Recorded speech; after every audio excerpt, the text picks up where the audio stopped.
Hello everyone, welcome back to Priyanka net class. So basically आज के इस लेक्चर में हम लोग एनटीए यूजीसी नेट जेआरएफ के 2022 के पेपर का सोल्यूशन डिस्कस करने वाले हैं। यानी बेसिकली हम लोग क्या डिस्कस कर रहे हैं, पीवाईक्यूज डिस्कस कर रहे हैं पेपर 1। ठीक है, पेपर 1 के हम 2022 के पीवाईक्यूज डिस्कस कर रहे हैं। कौन से पीवाईक्यूज है? ये पीवाईक्यूज है आपके दिसंबर 2022 वाले एग्जाम के, जो एग्जाम दिसंबर में ना होके कब हुआ था, फेब्रुवरी में हुआ था। राइट, फेब्रुवरी 2023 में एग्जाम हुआ था। यानी जो अभी लेटेस्ट एग्जाम होके गया है, लास्ट वाला, वो एग्जाम के हम पीवाईक्यूज को डिस्कस कर रहे हैं।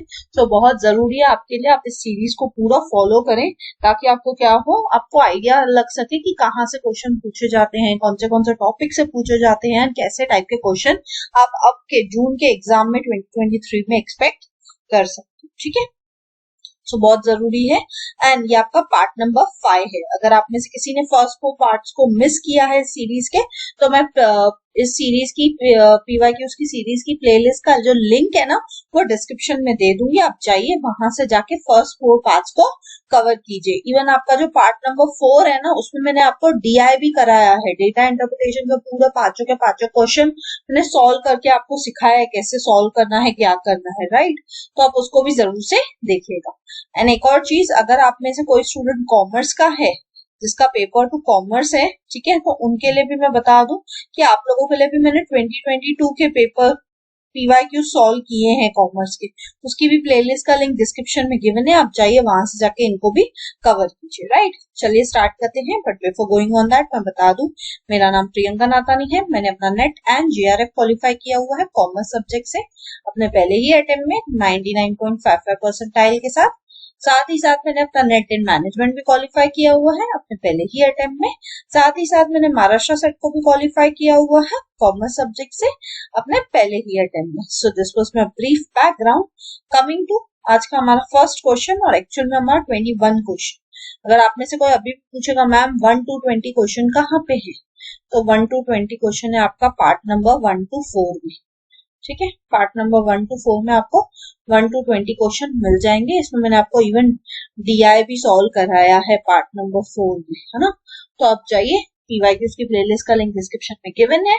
आपको फर्स्ट 20 क्वेश्चंस कवर करने हैं, तो आप वहां से जाके कवर अप कर सकते हैं। ठीक है, चलिए स्टार्ट करते हैं। Find the next term in the given series below. अब एक सीरीज दी हुई है, इसमें नेक्स्ट टर्म ढूंढना है। सीरीज क्या है? -7, -5, -1, 5, 30, है ना। ये रही आपकी सीरीज। अब इसमें नेक्स्ट टर्म ढूंढना है। -7 को क्या करूं कि आंसर क्या आना चाहिए? -5। -5 को क्या करूं कि आंसर आना चाहिए? -1। -1 को क्या करूं कि आंसर आना चाहिए? 5। 5 को क्या करूं कि आंसर आना चाहिए? 13। और 13 को क्या करूं जो इधर आंसर आएगा। राइट, तो अब इसको कैसे सॉल्व करेंगे, सोच के देखिए। बहुत ही सिंपल लॉजिक है। -7 में क्या करें ऐसा कि -5 आंसर है, तो मैं क्या कर सकती हूँ? +2 कर सकती हूँ, है ना। क्यों? Minus plus, -7 -2, 5।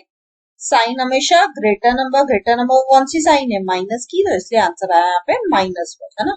अब आपको माइनस प्लस माइनस ये वो नहीं समझा है, तो मैं आपको याद दिला दूं। जब आप छोटे थे स्कूल टाइम में, तो आपने ये बेसिक मैथ्स सीखा था। Minus minus plus, plus plus plus, minus plus minus, plus minus minus. यानी कि जब दो सेम साइन होती है तो आंसर हमेशा पॉजिटिव ही आएगा, और जब दो ऑपोजिट साइन होती है तो आंसर हमेशा नेगेटिव में ही आता है। यहाँ पे तो ऑपोजिट साइन थी, इसलिए आंसर देखो नेगेटिव हुआ। माइनस किया 7 -2, 5 आया और साइन ग्रेटर में। अब 5 में ऐसा क्या करूं कि -1 आए। -5 में ऐसा क्या करूं कि -1 आए। 4 से कर देती हूँ। माइनस प्लस अगेन माइनस, 5 -4 1, है ना। और साइन हमेशा ग्रेटर नंबर कौन सी साइन है यहाँ पे? माइनस की, तो इसलिए -1 आंसर आया। अब देखो यहाँ पे बढ़ किससे रही है सीरीज? 2 की गैप से, तो नेक्स्ट नंबर ऑटोमेटिकली क्या हो जाएगा? और 2 ऐड कर दो, 6, है ना। Minus plus minus, 6 -1, 5। साइन हमेशा ग्रेटर नंबर कौन सी साइन है यहाँ पे? 6 को कौन सी साइन है? प्लस की, इसलिए यहाँ पे आंसर आया +5, है ना। प्लस, अब 6 को और 2 बढ़ा दो तो क्या आता है? 8। 5 + 8 13 बराबर हो रहा है। अब 8 को और 2 बढ़ा दो तो आएगा 10। कितना आंसर आएगा यहाँ पे 23। तो राइट आंसर क्या हो जाएगा आपका ऑप्शन नंबर सी। यानी ये जो पूरी सीरीज थी इसमें गैप क्या था, गैप था 2 का। गैप किसका था, gap is of +2।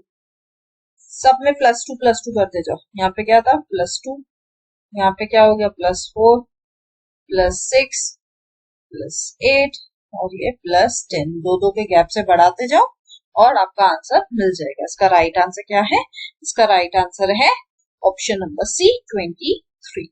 I hope ये मैंने कैसे सॉल्व किया ये सीरीज आपको अच्छे से क्लियर है। ठीक है, बढ़ते अगले क्वेश्चन की तरफ। 22nd question, environmentalists are continually harping about the dangers of nuclear power.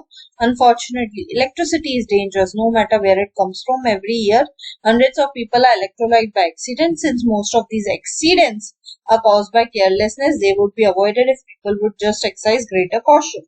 Which fallacy is committed in the above argument? अब यहाँ पे क्या है ना, fallacy से क्वेश्चन पूछा गया और एक क्वेश्चन फैलेसी से हमेशा पेपर 1 में पूछा ही पूछा जाता है। ठीक है, मैंने आपको डिस्क्रिप्शन में ना इंडियन लॉजिक की प्लेलिस्ट का लिंक गिवन है, वहां पर मैंने फैलेसीज कराई है आपको। हेताबावाज वाली जो फैलेसीज है ना वो मैंने एटलीस्ट वहां पे डिस्कस की है, वहां से भी एक क्वेश्चन बनता ही है हर बार, तो उसको आप जाके देख सकते हो। ठीक है, बट टाइमिंग के लिए यहाँ पे 4 फैलेसीज गिवन है तो मैं चारों आपको एक्सप्लेन कर दूंगी। ठीक है, सो डोंट यू वरी। अब यहाँ पे क्या हो रहा है, एक तरफ आप न्यूक्लियर पावर की बात कर रहे हो, दूसरी तरफ आप इलेक्ट्रिसिटी की बात कर रहे हो, तीसरी तरफ आप क्या कर रहे हो, एक्सीडेंट्स की बात कर रहे हो। यानी आपने टॉपिक एक शुरू किया, अब आप दूसरे टॉपिक पे जंप कर रहे हो ना, तो इसे हम बोलते हैं रेड हेरिंग। रेड हेरिंग क्या होता है, आप मिसलीडिंग इंफॉर्मेशन जब सामने वाले को देते हो तो उसे हम कहते हैं रेड हेरिंग, है ना। जैसे आपने बात कहाँ से शुरू की थी, आपने तो न्यूक्लियर पावर की बात की, फिर आप इलेक्ट्रिसिटी पे कहाँ से आ गए, है ना, इलेक्ट्रिसिटी से रिलेटेड एक्सीडेंट्स पे कहाँ से आ गए, है ना।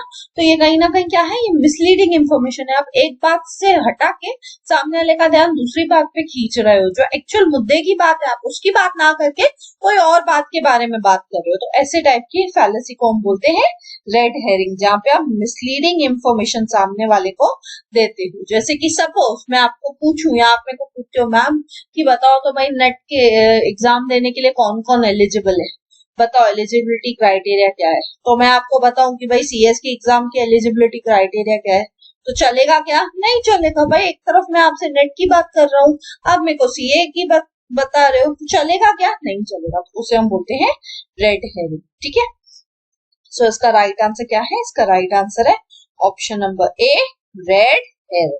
ठीक है, अब बाकी फैलेसीज में समझा देती हूँ आप लोगों के लिए। ठीक है, नेक्स्ट फैलेसी क्या है आपकी, स्लिपरी स्लोप। स्लिपरी स्लोप क्या होता है, राई का पहाड़ बना। स्लिपरी स्लोप क्या होता है, राई का पहाड़ बना। सिंपल, छोटी सी बात का बतंगर बना देना। जैसे सपोज मैं बोलूं, एक छोटा बच्चा है सपोज, वो बोल रहा है भाई मेरे को साइकिल लेके दो, आप बोलोगे भाई आज साइकिल मांग रहा है, थोड़ा बड़ा हो जाएगा तो भाई बाईसाइकिल मतलब साइकिल मांगेगा नॉर्मल वाली, थोड़ी बड़ी वाली, और बड़ा हो जाएगा तो भाई फिर तो 2 व्हीलर मांगेगा, और बड़ा हो जाएगा तो 4 व्हीलर मांगेगा। 4 से तो सीधा ही बोलेगा अब तो मेरे को एरोप्लेन ही लेके दो। तो मैंने क्या बनाया, राई का पहाड़ बना दिया। किधर वो छोटा सा बच्चा साइकिल की मांग कर रहा है, मैं उसको बोल रहा तू साइकिल मांग रहा है, कल तू कार मांगेगा, परसों तू एरोप्लेन मांगेगा।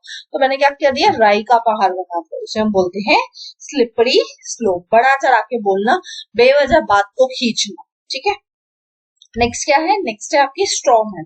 अब स्ट्रॉमैन ऐसी फैलेसी रहती है ना जहाँ पे आप क्या करते हो, जहाँ पे आप सिंपली, यहाँ पे कैसा रहता है ना स्ट्रॉमैन के केस में, ये भी कुछ आपकी बोलते हैं ना बाकी फैलेसी जो स्लिपरी स्लोप है उससे मिलती जुलती है, लेकिन फिर भी इसमें ना फर्क क्या है वो फर्क मैं आपको बताती हूँ और उसका मीनिंग भी बता देती हूँ। ठीक है, स्ट्रॉमैन क्या होता है कि आप जहाँ पे क्या कर रहे हो, जानबूझ के, ठीक है, आप जानबूझ के क्या कर रहे हो, मिस रिप्रेजेंट कर रहे हो। आप जानबूझ के मिस रिप्रेजेंट कर रहे हो, आपको सच पता भी है लेकिन फिर भी आप सामने वाले को, यहाँ पे तो आप क्या कर रहे थे, मिसलीडिंग इंफॉर्मेशन दे रहे थे, है ना।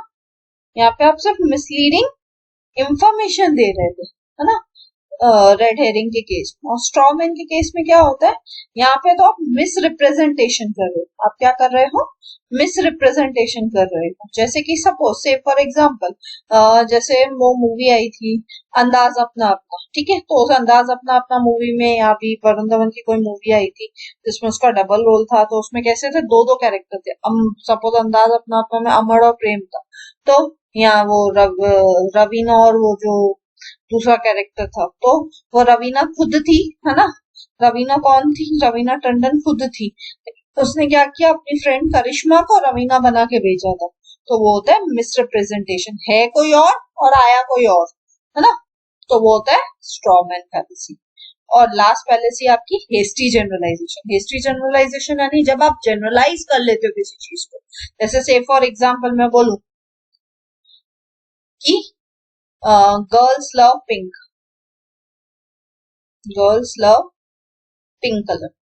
इसका मतलब ये थोड़ी है कि भाई दुनिया की हर लड़की को पिंक कलर पसंद ही होगा। ऐसी भी लड़कियां हैं दुनिया में जिनको पिंक कलर बिल्कुल पसंद ना हो, लेकिन जस्ट बिकॉज कि ऐसा माना गया है कि लड़की है तो पिंक, लड़का है तो ब्लू कलर, है ना। जब भी बेबी शावर होता है या कोई प्रेग्नेंट होती है लड़की, हमेशा जो लोग रूम्स बनाते हैं बच्चों का, वो क्या करते हैं, वो यही सोचते हैं पिंक कलर का बनाए कि ब्लू कलर का बनाए। क्यों, जो हमारे माइंड में पहले से फीडेड है कि लड़की है तो पिंक कलर ही पसंद होगा, लड़का है तो ब्लू कलर ही पसंद होगा, है ना। तो उसे हम बोलते हैं हेस्टी जनरलाइजेशन, जब आपने क्या कर दी, कोई चीज को जनरलाइज ही कर दिया है, ठीक है। आई होप ये चारों फैलेसीज आपको अच्छे से क्लियर है। बढ़ते हैं अगले क्वेश्चन की तरफ।